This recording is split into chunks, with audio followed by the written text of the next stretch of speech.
Compañeros, seguidamente hará uso de la palabra el comandante Ernesto Guevara.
Compañeros todos, cuando recibíamos las atenciones del gobierno uruguayo en las playas de Punta del Este, agradecíamos todas esas manifestaciones, todos los cuidados y todas las deferencias que para con nosotros se ha tenido durante estos días.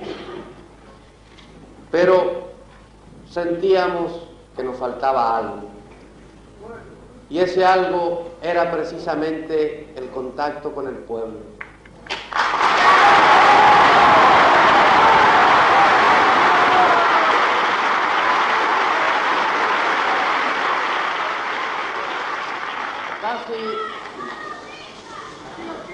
Casi diría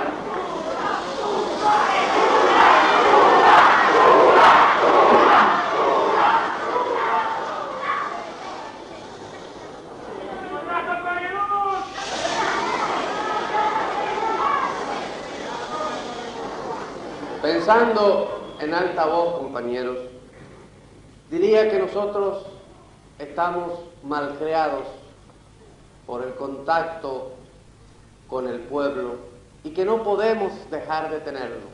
Nos sentimos mal cuando estamos en lugares donde no podemos dialogar con él y recibir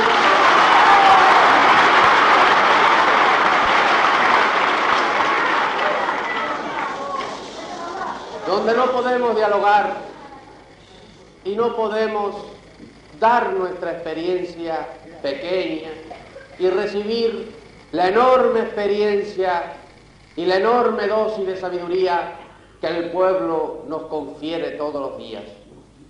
Y algo quizá más importante, cada vez que un gobernante revolucionario se reúne con el pueblo, se anudan más hondo, más profundamente los lazos que los ligan a ese pueblo y a un compromiso tácito que se ha adquirido, que no está escrito en ningún libro, que no está firmado por ninguna delegación, pero que sin embargo todas las conciencias lo conocen y en todo el pueblo está claro y está firme. A veces en nuestro país se reúnen multitudes de 1 millón de personas. Hay momentos en que, como en este recinto, no se oye apenas un ruido y todos están pendientes de las palabras de Fidel, por ejemplo.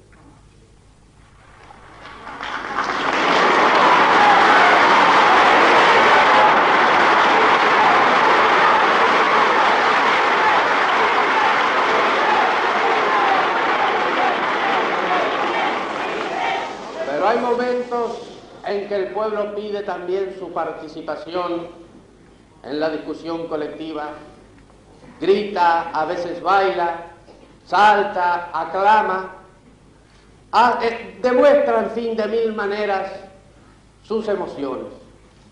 Y la demuestra de tal forma que nosotros, los hombres de gobierno, sabemos qué es lo mejor, qué es lo que más le interesa al pueblo, qué es lo que más le gusta, cuál es el camino más justo y por dónde hay que seguir.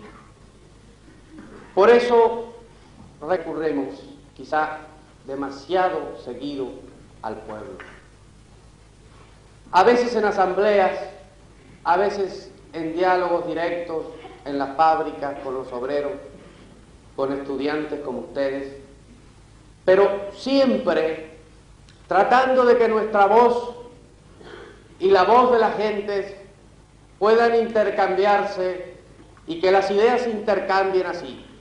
Que no haya limitación de categorías, limitación de estrados, ni ningún tipo de limitación para que las ideas vayan y vengan entre todo el pueblo y nosotros. Creo que por eso hemos podido hacer algunas cosas en nuestro país.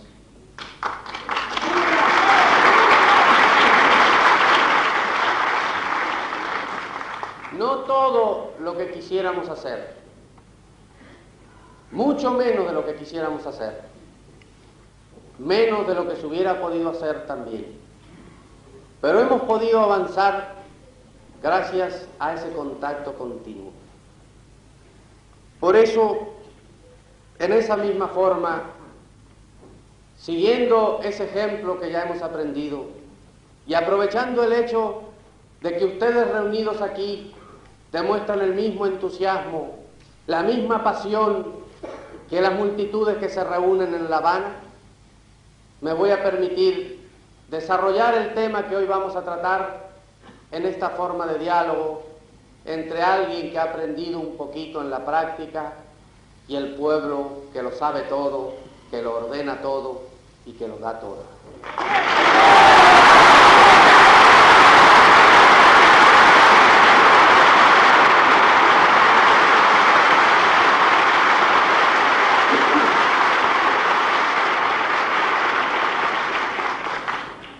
Los técnicos dirán que esto era una conferencia sobre desarrollo económico y encontrarán que no hay mucha similitud en lo que hemos dicho hasta ahora y el tema del desarrollo económico. Sin embargo, están íntimamente ligados, porque el real desarrollo económico, el desarrollo económico impetuoso de los pueblos, se logra cuando estos pueden expresarse a través de las instituciones políticas, directamente, a través de la conducción de sus fábricas y de todos sus medios de producción. Por eso, cuando se hablaba en la última conferencia de las tasas de crecimiento que iba a tener América, nosotros encontramos que eran muy pequeñas para nuestro país. Naturalmente que no vamos a enjuiciar la conferencia que no es de nuestra competencia en este momento. Simplemente hacíamos referencia a esa tasa de crecimiento de 2,5% anual que ha sido considerada por lo menos aceptable por los pueblos hermanos del continente. Nosotros presentamos una tasa de crecimiento anual del 10% como aspiración, es decir, 4 veces más. Y lo hicimos porque la Revolución Cubana tiene responsabilidades muy grandes y no puede presentarse con datos que después la realidad no sancione.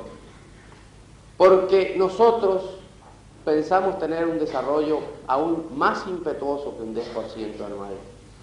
El 10% es el mínimo. Es simplemente la seguridad que tomamos para hacer una afirmación categórica en una conferencia internacional. ¿Y cómo se logra ese desarrollo? Bien, hay 3 grandes líneas a través de las cuales se logra el desarrollo económico acelerado. En Cuba, y me atrevo a afirmar que en la mayoría de los países de América que son fundamentalmente agrícolas o agrícola-ganaderos, se inicia el desarrollo económico con la reforma agraria, la adecuada distribución de las tierras,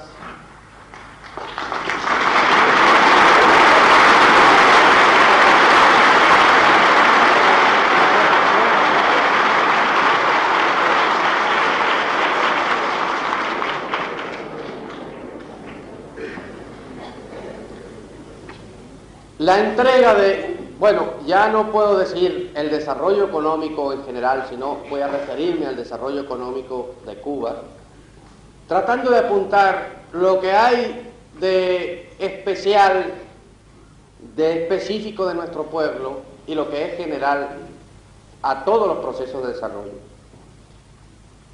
Nosotros hicimos la reforma agraria, entregamos la tierra en pequeñas parcelas a aquellos arrendatarios que durante muchos años habían trabajado en ella y en realidad la habían pagado varias veces con su trabajo. Pero los grandes latifundios de nuestra tierra no fueron fraccionados. Fueron entregados en cooperativas o granjas estatales para que los obreros agrícolas trabajaran sobre ellos y pudieran crear riquezas en una forma más ordenada. Con la reforma agraria se abrió el capítulo de la diversificación de nuestra agricultura, que era una agricultura de monocultivo y daba por resultado un país de monoproducto. Nuestro país tenía la caña de azúcar como única fuente de divisas y como el 25% de todo su ingreso nacional. De tal forma que hoy, en los campos donde anteriormente no había nada más que caña, y en todo caso algunos potreros para crear ganado, empieza la agricultura a diversificarse. Se ha creado un nuevo mercado porque todos esos campesinos que antes vivían una existencia subhumana ingresan ahora al mercado. Nosotros tenemos, y a veces los periódicos traen las noticias, tenemos dificultades en el abastecimiento de algunos productos de primera necesidad. ¿Por qué? Pues sencillamente por una razón, porque hay control de precios por parte del Estado de esos productos y porque a pesar de haber aumentado su cantidad, el aumento del consumo es tan bárbaro que es imposible alcanzarlo. En tal forma, en otros países se regula muy fácilmente esta diferencia entre la oferta y la demanda. Se deja que juegue libre la ley de la oferta y la demanda, suben los precios del artículo que escasea, el que tiene menos no compra y automáticamente se ha resuelto el problema sin que llegue al conocimiento de nadie prácticamente. Nosotros entendemos que cuando hemos iniciado el camino de la justicia social, no podemos hacer que el comer o no comer carne dependa del tener o no tener dinero. El derecho a comer es el derecho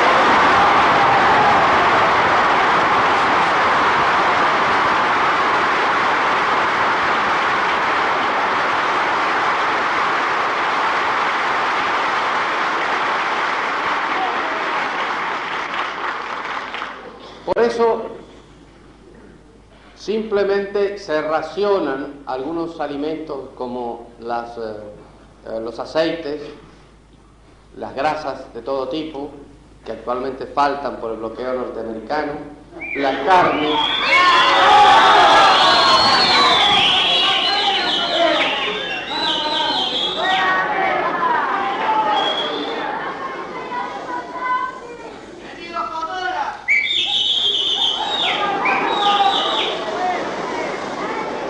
Tenemos algunos problemas también con la carne y a veces se presentan algunos problemas con artículos de primera necesidad que no podemos producir en las cantidades que nuestro pueblo necesita y que exige en forma creciente. Por ejemplo, a veces tenemos dificultades en los zapatos, debemos reducir algunos compromisos de exportación para poder mantener la cantidad de zapatos necesarias para nuestra población.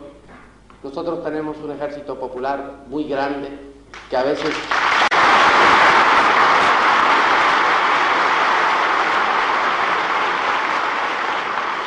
el ejército tiene que ponerse en pie de guerra, como ha sucedido en el mes de abril, total, y prácticamente cada hombre capaz de buscar un arma hay que dársela, y naturalmente hay que darle los zapatos, botas especiales, hay que darle una serie de atenciones. Por todo ello hemos tenido dificultades, naturalmente que las hemos tenido. Sería realmente una utopía pensar que a 90 millas del territorio norteamericano se puede hacer una revolución social que cambie totalmente la estructura del país, que cambie todas las relaciones de producción y inaugure una nueva etapa, incluso me animo a asegurar, en América toda, y que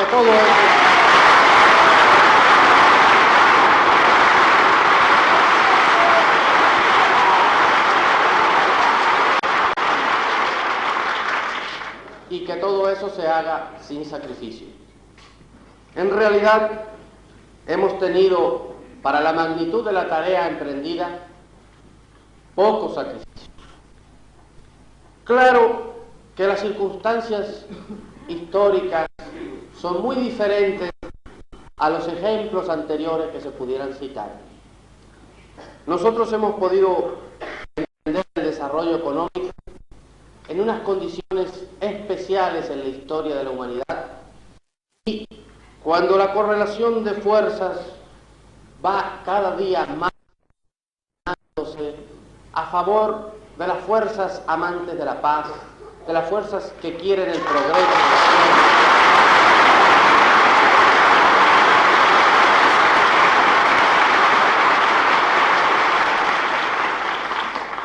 Por eso no debimos nosotros pagar el mismo precio tan exagerado que han pagado otros pueblos del mundo, tan alto, porque nunca es exagerado el precio de la libertad, pero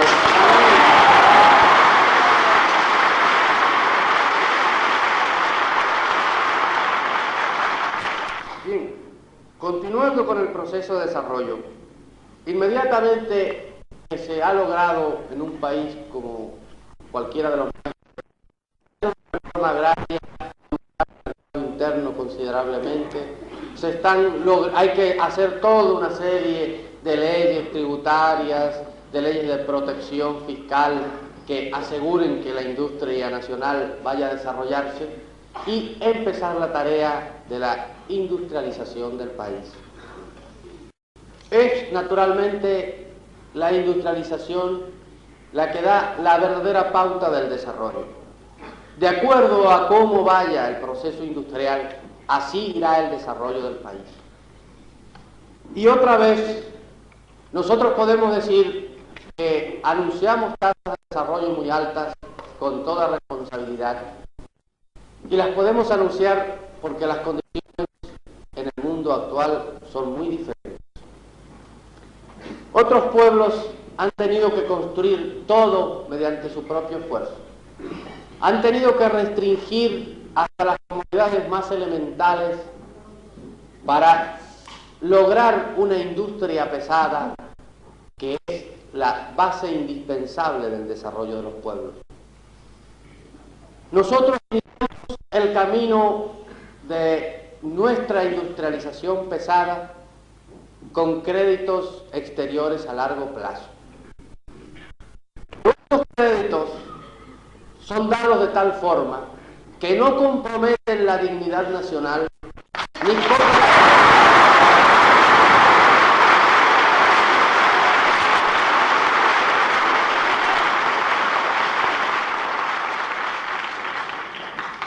ni comprometen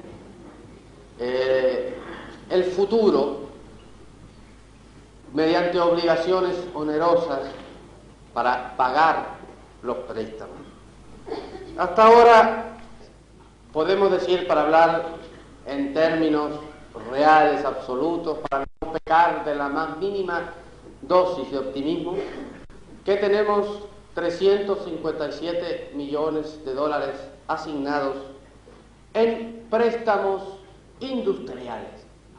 Es decir, que cada uno de los dólares prestados, que es parte de una maquinaria, va a producir riqueza inmediatamente. No se presta, ni en nuestro país admite préstamos para otra cosa que no sea producir riqueza. Y esa es la tarea fundamental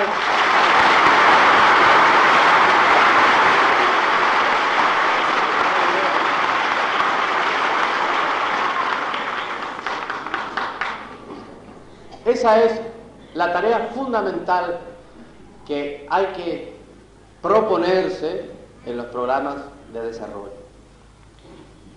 Un programa de desarrollo que empiece por ver el número de escuelas, de casas o de caminos que se va a hacer es irreal. El desarrollo social es algo realmente imprescindible y es por lo que todos luchamos. Es prácticamente ridículo pensar que solamente se va a luchar por el desarrollo económico simple y que va a ser el desarrollo económico en sí un fin. Eso no es así. El desarrollo económico es nada más que el medio para lograr el fin, que es la dignificación del hombre,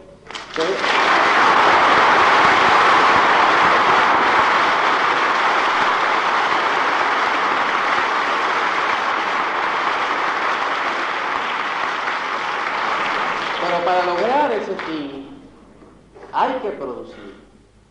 Porque si se empieza a hacer las casas antes de construir la fábrica de cemento, va a haber un momento en que no va a haber riqueza para que esas casas puedan siquiera ser habitadas.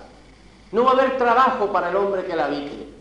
No va a haber ninguna garantía de que la familia de ese hombre al que se le ha dado una casa pueda comer todos los días gracias al trabajo de sus miembros. Por eso hay que empezar por el principio, que es el aumento de los medios de producción. No quiere decir esto que ahora, o que en Cuba, para dar un ejemplo específico, vayamos a dedicarnos única y exclusivamente a construir fábricas, a hacer con más rapidez cada día las 205 fábricas que están planeadas hasta este momento, a ponerlas a producir solamente, y que nos vamos a olvidar de los deberes que tenemos con nuestro pueblo. Eso también sería absurdo. Lo único que en el orden de prelación tenemos que considerar que primero está el desarrollo y que toda conquista de tipo social que no se base en un aumento de la producción, tarde o temprano va a fracasar y se va a hundir. De tal forma que nosotros, por ejemplo, hemos hablado con los obreros, hemos dialogado muy seriamente durante muchos meses hasta lograr que se produjera la congelación de salarios. La congelación de salarios en nuestro país es una medida que los obreros han tomado de por sí para lograr aumentar los excedentes necesarios para que haya nuevas fábricas y hombres que están hoy desempleados puedan mañana trabajar y ingresar a la sociedad con plenos derechos. Y pueden los obreros de nuestro país hacer esto y entregar excedentes de sus justos derechos por salarios que dejan de cobrar, por la sencilla razón de que las fábricas les pertenecen. Las fábricas son del pueblo.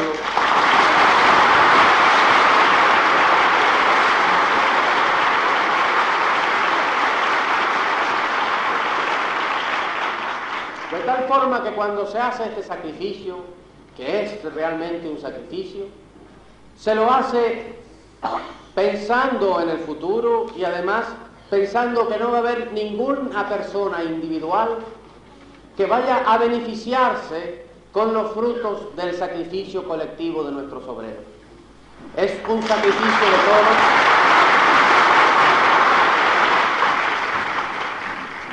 Es un sacrificio de todos para el bien de todos. Bien, otra condición indispensable para el desarrollo es el lograr mercados estables y cada vez mayores. Y además diversificar el comercio exterior. Es una tarea a la cual nosotros nos dimos desde los primeros momentos del gobierno revolucionario, tratando de hacer contacto con todos los países del mundo que pudieran comprar nuestro producto único prácticamente, como es el azúcar. Así Cuba ha desarrollado relaciones muy amplias con todos los países socialistas.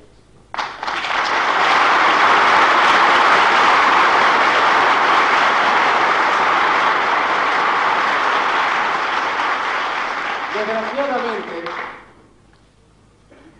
el estado de guerra en que se vive en el Caribe ha hecho que estos mercados no hayan sido logrados mediante una expansión real del comercio, sino sustituyendo a toda una serie de mercados que se perdieron y el más importante para nosotros, el mercado norteamericano, que ya ha sido definitivamente cerrado a fines del año pasado. No, le voy a decir felicitaciones no, porque a nuestro pueblo le cuesta eso. Naturalmente que lo aceptamos. Es lógico que si hay que pagar ese precio, se paga tranquilamente.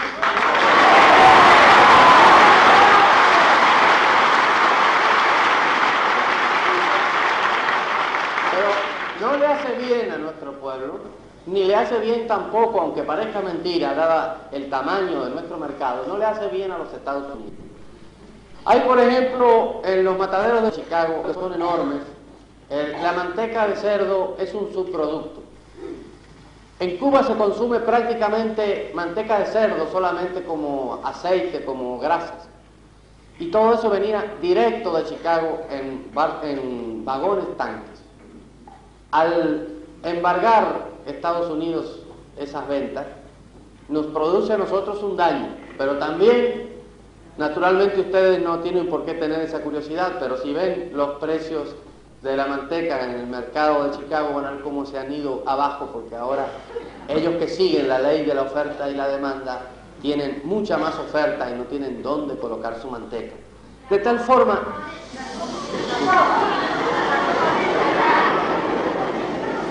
Miren, compañeros, ustedes dicen que se la coman ellos, pero es que pasa una cosa, la experiencia demuestra que ellos no se la comen, sino que a veces dicen que ayudan a otro país, entregan sus excedentes y hay un tercero damnificado, de modo que de todas maneras...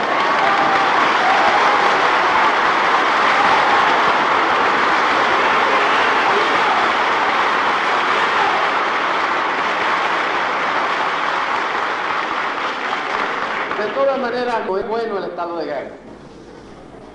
Nosotros con toda nuestra dignidad hemos anunciado repetidas veces la disposición del gobierno cubano para tratar seriamente los problemas del intercambio con los Estados Unidos y con algunos otros países con los que hemos tenido problemas. Desgraciadamente no se ha podido hacer todavía, por lo menos. Bien, de todas maneras, frente a la agresión imperialista, frente al bloqueo que nos impedía traer materias primas, que nos impedía traer una gran cantidad de piezas de repuesto, nuestro pueblo tuvo que ingeniarse y desarrollar su inventiva. Para nosotros ha sido una de las más grandes experiencias el bloqueo, porque ustedes los uruguayos no se pueden imaginar la situación de dependencia que existía en Cuba. Prácticamente Cuba era simplemente una parte del territorio de los Estados Unidos. Allí los ingenieros en una fábrica, por ejemplo, no sabían cómo era un repuesto. Conocían el repuesto por una sigla. Ellos pedían el XZ21, por ejemplo, y les venía entonces de Nueva York el XZ21. Cuando nosotros cambiamos los mercados, imagínense esto en cientos y cientos de fábricas, no podíamos ir a pedir a mercados nuevos que no tenían todas esas claves el XZ21, que no significaba nada. Había que examinar la pieza, dibujarla, hacerla a veces, crearla en la forma en que mejor pudiéramos, sustituirla por otro sistema en otras veces, y en algunos otros casos se podía hacer compatible con algunos de los productos de nuestros nuevos mercados. Esto nos costó que las fábricas se paralizaran, muchas anduvieran a un ritmo menor, a veces la materia prima específica para cada fábrica no existía, había que detenerla o caminar a un ritmo menor. Este año ha sido un proceso de aprendizaje continuo, donde hemos tenido que desarrollar las inventivas populares al máximo para lograr que no se pararan nuestros centros de trabajo.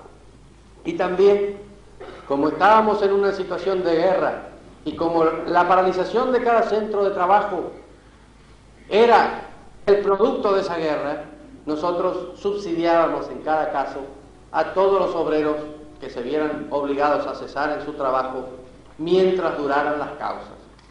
Afortunadamente, en el momento actual, solamente tenemos en reparación 3 fábricas que están paradas. Todas las demás fábricas de Cuba están caminando y podemos decir con orgullo que, a pesar de las dificultades, este año la producción global de nuestra industria aumentó un 10% sobre la del año pasado, comparando 6 meses de producción. Es poco, debiéramos haber aumentado al lo menos el 20%, pero las circunstancias, las presiones exteriores, la falta en muchas ocasiones de técnicos suficientes hizo que no pudiéramos alcanzar nuestras metas reales, las que nos habíamos fijado, que eran un poco más del 20% de aumento global.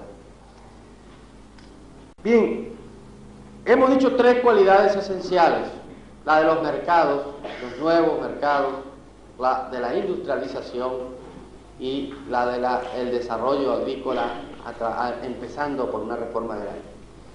No debe olvidarse nunca que hay que cuidar mucho un factor para que el desarrollo pueda hacerse ordenado y pueda realmente rendir los frutos que de él se espera, y es la estabilidad de los precios.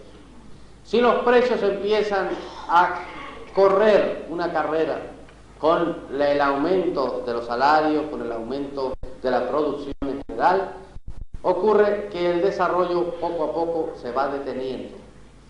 Naturalmente que los precios no tienen un valor en sí, los precios son el reflejo de una serie de situaciones, pero es muy importante vigilarlo, porque cuando los precios tienen tendencia a aumentar, está indicando enseguida al gobernante que por algún lugar hay una lucha entre la oferta y la demanda, no hay una armonía total, que se está produciendo menos o que ha aumentado mucho la demanda. Y hay que ir a corregir en alguna forma las causas que provocan el aumento de precios. Esa es la importancia de fijarlos, y nosotros los tenemos ahora todos los precios fijos en nuestro país, de tal forma que ya todo lo que se logre de aumento en el nivel de vida, de aumento de los salarios, es un aumento real del nivel de vida de los obreros, de los trabajadores, de todo tipo. Bien, con todos estos elementos se puede entrar a hacer la planificación del desarrollo, porque el desarrollo tiene que ser armónico para que pueda rendir sus frutos. No se puede, en un momento dado, al hacer una reforma agraria completa y al avanzar por la diversificación agrícola al máximo, nos encontramos con que se necesitan una serie de procesos industriales que ayuden a la agricultura. Eso se puede prever. Naturalmente, si no se previera, saldría solo de la vida, pero se puede prever. Y esa tarea de planificación es muy importante para que todo se pueda realizar armónicamente. Sin embargo, de planificación se ha hablado mucho. En general es una de las tantas palabras que están actualmente en boca de todos y cuyo uso es un poco indiscriminado. Nosotros consideramos que la real planificación, la planificación de todos los medios de producción de un país, solamente se puede hacer con dos condiciones básicas: que los trabajadores hayan conquistado el poder político como fundamental y que sean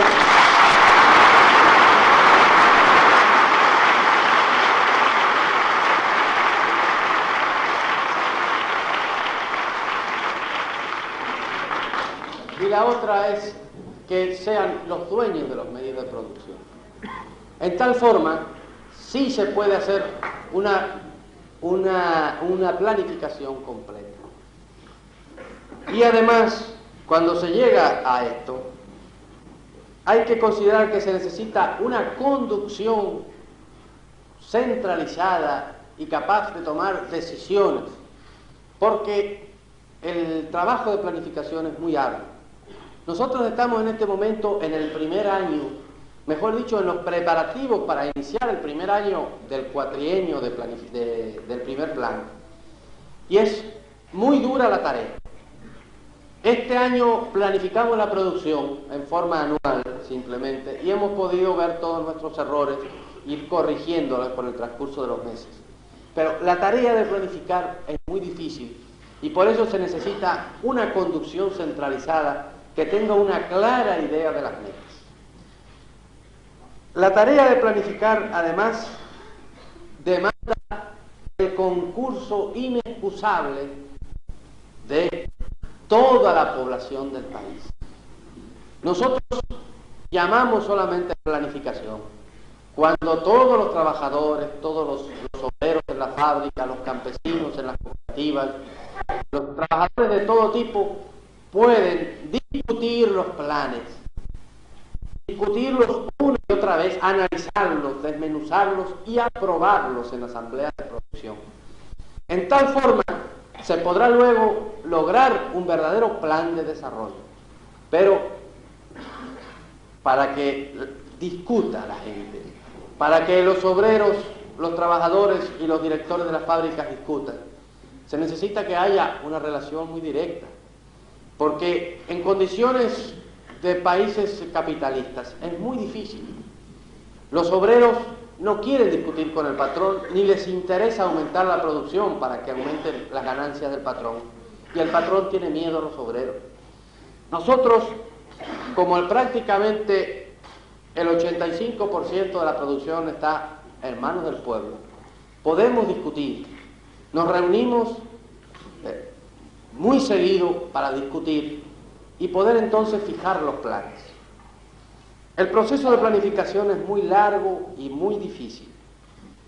Yo creo que si intentara explicárselos solamente podría crear el caos y no llegaría a hacerme entender, porque la planificación no es una cosa teórica, no se puede explicar en una pizarra. La planificación es algo práctico que nace de las relaciones de producción, que es impulsada por la necesidad de un Estado que está en proceso de desarrollo, tratando de hacerlo lo más rápidamente posible. De tal forma que si no se está en contacto con el problema, es muy difícil explicarlo. Por lo tanto, no voy a caer en el pecado de pretender dar una conferencia sobre planificación. Es muy interesante. Algún día ustedes o algunos de ustedes, los estudiantes de ciencias económicas, tendrán que verlo en la práctica, en su trabajo. Sin embargo, no se puede teorizar sobre esto. Es algo del trabajo cotidiano.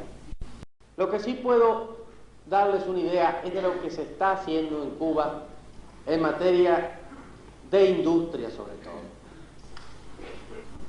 Nosotros tuvimos un enfoque que más o menos se puede expresar así. La base del desarrollo de la industria pesada, pero la industria pesada no se puede lograr por el desarrollo interno del país si no es un país muy grande y si no es con grandes sacrificios. Tenemos que recurrir entonces a los grandes países industrializados para que nos den la asistencia técnica y de equipos necesarios. De tal forma que hicimos contacto con todos los países del mundo. Por ejemplo, los norteamericanos solamente vendían fábricas a condición de que fuera a empresas privadas. Si no, no lo hacían. Otros querían una serie de garantías imposibles de ofrecer. Otros querían que se les pagara en dólares y nosotros no teníamos tantos dólares. Con los países socialistas firmamos al fin convenios en donde se paga en productos de nuestro país y a largo plazo. De tal forma que podemos asegurar que en este cuatrienio vamos a tener instalada la producción ya de 700.000 toneladas de acero, lo que nos colocará por lo menos en el primer lugar de América por habitante, ¿no? Considerando los niveles actuales de producción. Si de aquí al 65 hay otros países que producen mucho más acero, puede ser que no quedemos en primer lugar. Pero desde una cifra insignificante que teníamos el año pasado, hasta las 700.000 toneladas hay una gran diferencia que será cubierta con créditos de la Unión Soviética.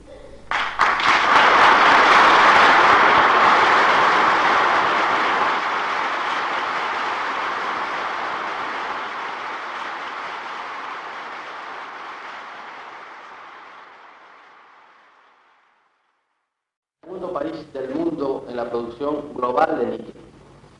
Produciremos además cemento en cantidades de 2,5 millones de toneladas anuales. También seremos el primer país de América, holgadamente después de este cuatrienio. Produciremos también más electricidad por habitante que en ningún país de América al final del cuatrienio. Desarrollaremos 205 fábricas, la mayoría de ellas para suplir el consumo interno y algunas pocas para ir preparándonos a nuestra tarea de ser países exportadores de productos terminados. Es decir, que nuestra tarea en este plan cuatrienal es simplemente convertirnos en un país agrícola con una cierta base industrial y pasar al quinquenio siguiente ya ser un país agrícola industrial y después, si el trabajo de nuestro pueblo lo permite, si las condiciones se dan, nos convertiremos en un país industrial. Pero ya en el año 65, Cuba estará fabricando sus propios barcos de por lo menos 6.000 toneladas y quizás de 10.000 toneladas. Es decir, que barcos de gran tonelaje hechos en Cuba por obreros cubanos, ya con técnica cubana, empezarán a surcar todos los mares del mundo a los fines del primer plan cuatrienal de desarrollo.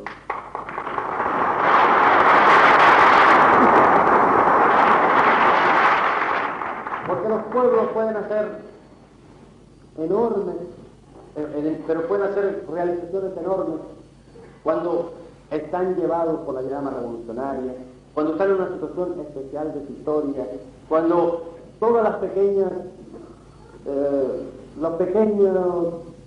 satisfacciones de la vida diaria se pierden, se transforman y se nota un cambio cualitativo en el pueblo que entra en revolución. Martí llamaba eso entrar en revolución.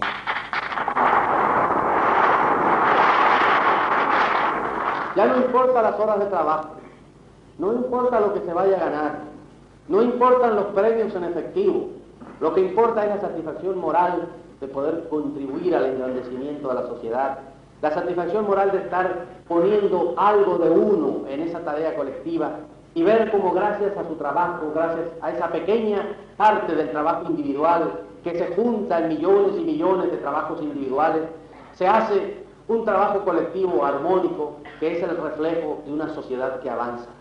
Ese es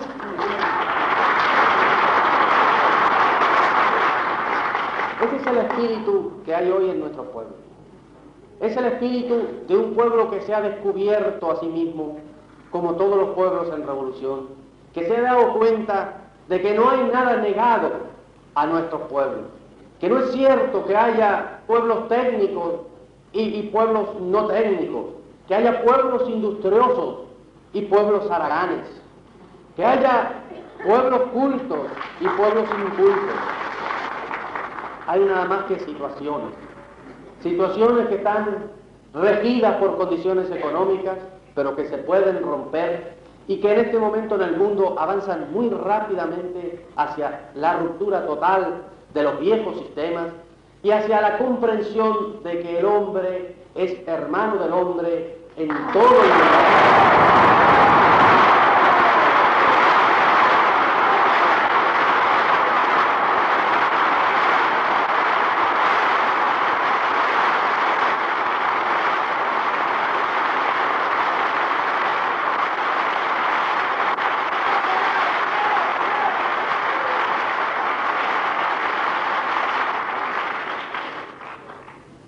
Por todo eso, compañeros, Cuba puede avanzar ahora a ritmos desconocidos en América, prepararse para ese nuevo futuro que todos queremos, un futuro donde la ciencia y la técnica sea puesta totalmente al servicio del hombre, donde todos los adelantos técnicos, todas las nuevas máquinas que se inventen, sirvan para aumentar el bienestar del hombre y no para aumentar su sumisión, para aumentar su hambre.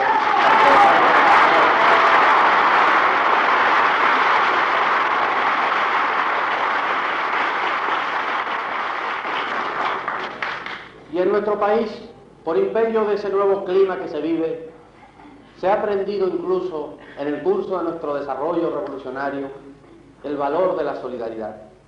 Nosotros éramos pueblos aislados.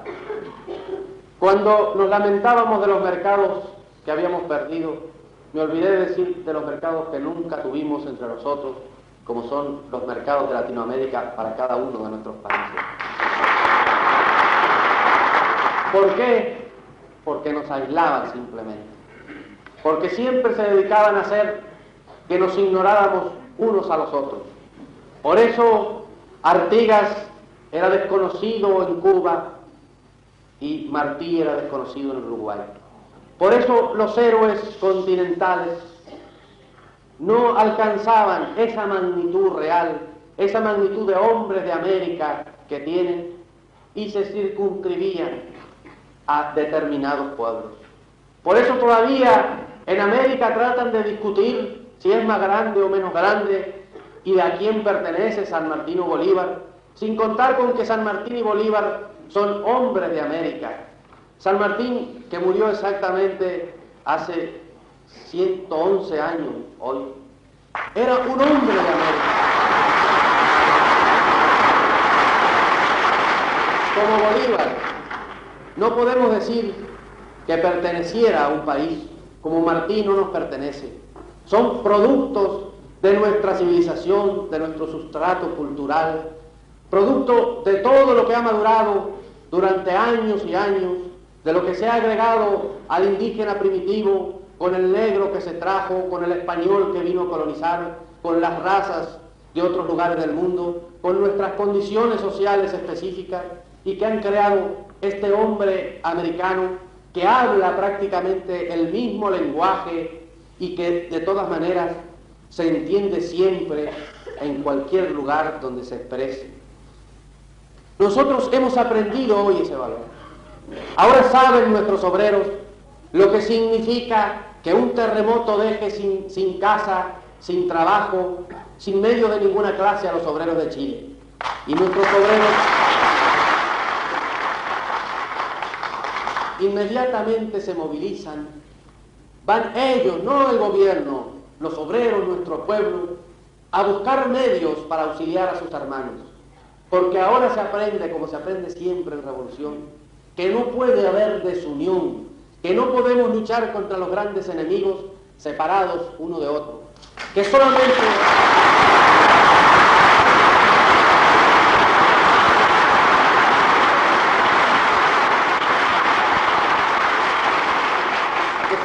hay un enemigo común en este momento, que es el que reúne todas las enemistades que puedan caer sobre nuestro pueblo. Es el que significa pereza, o el que significa opresión de cualquier tipo, el que significa asesinato, el que significa opresión política, el que significa opresión económica, el que significa distorsión de nuestros desarrollos, el que significa incultura. Todo eso lo significa el imperialismo. Entonces, no podemos nosotros luchar desunidos. No podemos uno por aquí y otro por allá. Eso lo aprendimos bien en Cuba. Aprendimos ya en el ejercicio de la revolución que cuando hay un hombre herido o vejado en Chile, en la Argentina, en cualquier lugar de América, se está afectando la dignidad nuestra, la dignidad de toda América.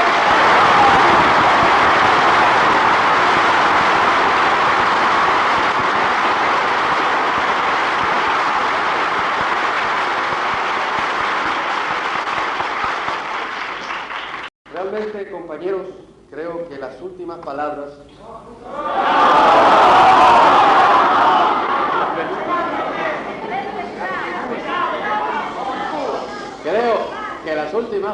decía, se han separado del tema.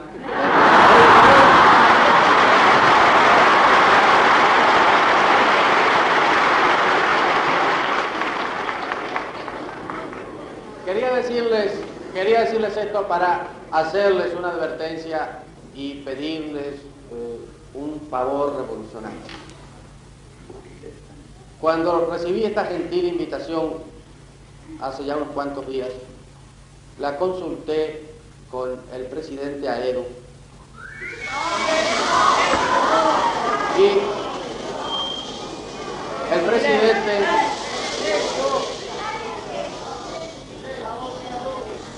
entendió que era correcto que estuviéramos aquí y nos pidió que hiciéramos todo lo posible porque no se produjeran ninguna clase de incidentes que pudieran manchar esta conferencia, este diálogo, esto que hemos tenido hoy ustedes y nosotros. Yo entiendo que es para mí de elemental cortesía el solicitárselos encarecidamente a ustedes, solicitar que sea una demostración de las nuevas etapas a que están llegando, no digamos los movimientos revolucionarios, para no ponerles nombres demasiado atrevidos, los movimientos populares en toda América, conscientes de la importancia que tienen y conscientes de que no es necesario extremar la fuerza para lograr lo que uno persigue. La fuerza es el recurso definitivo que queda a los pueblos. Nunca un pueblo puede renunciar a la fuerza, pero la fuerza solamente se utiliza para luchar contra el que la ejerce en forma indiscriminada. Y nosotros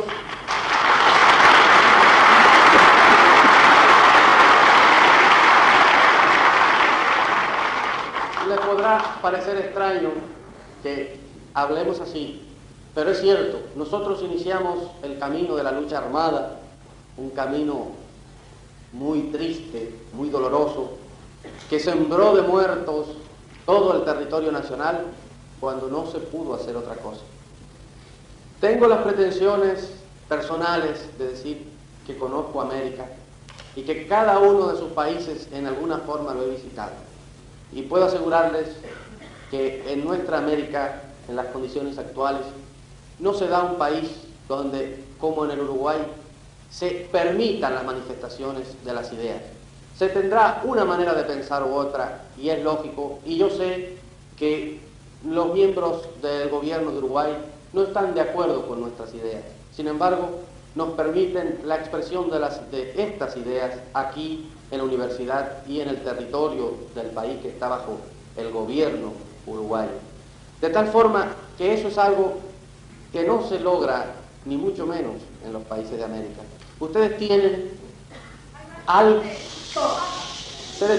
que hay que cuidar, que es precisamente la posibilidad de expresar sus ideas, la posibilidad de avanzar por cauces democráticos hasta donde se pueda ir, la posibilidad, en fin, de ir creando esas condiciones que todos esperamos algún día se logren en América, para que podamos ser todos hermanos, para que no haya la explotación del hombre o se mitigue la explotación del hombre por el hombre, ya que no en todos los casos sucederá lo mismo.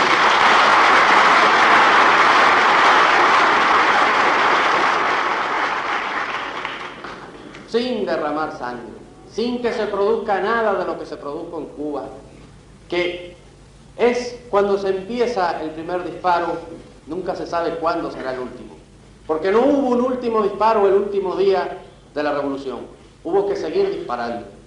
Nos dispararon, tuvimos que ser duros, tuvimos que castigar con la muerte a mucha gente, nos volvieron a atacar, nos han vuelto a atacar una vez más y nos seguirán atacando.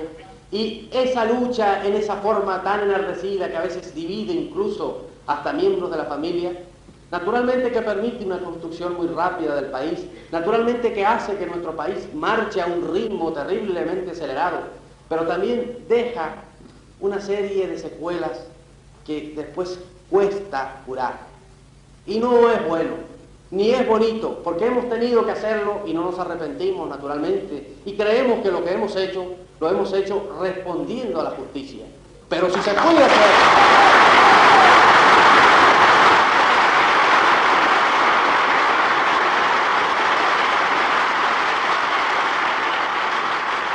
Pero si las aspiraciones del pueblo, esas aspiraciones del desarrollo económico, que son en definitiva las aspiraciones de bienestar, en cualquier forma que sea y como quiera llamarse, la aspiración del pueblo a su bienestar, se puede lograr por medios pacíficos, eso es lo ideal. Y eso es por lo que hay que luchar.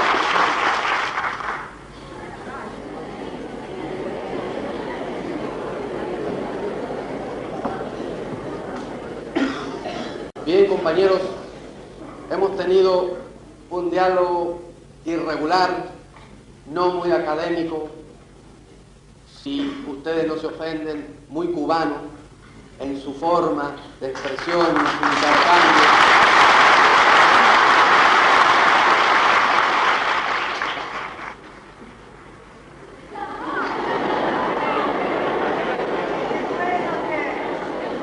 Quisiera decirles que la impresión y el recuerdo que nos llevamos del pueblo uruguayo será imborrable. No son palabras, no valdría la pena decir palabras protocolarias. Quizá es que no son nada más que pueblo y sobra lo de uruguayo, porque todos los pueblos del mundo...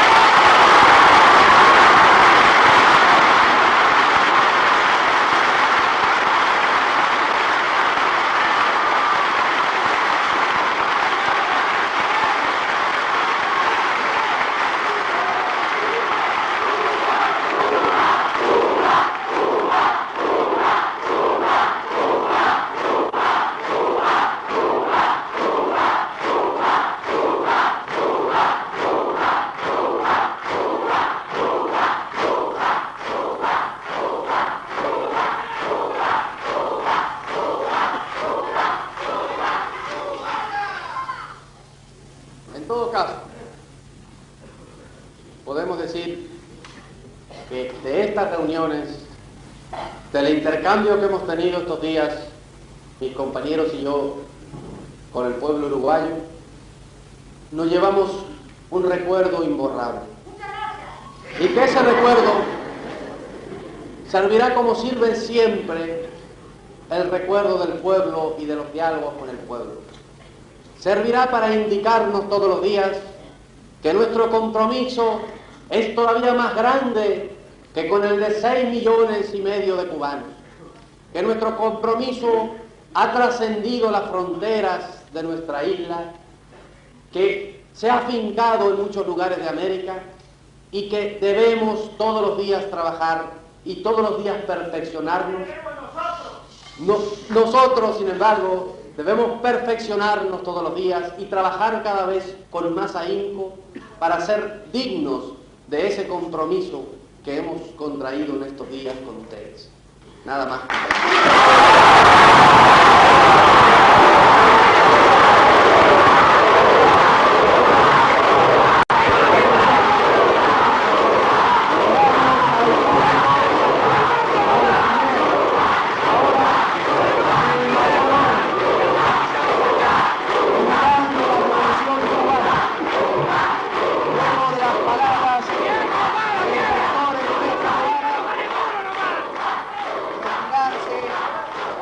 Del paranismo de la universidad, el perfecto orden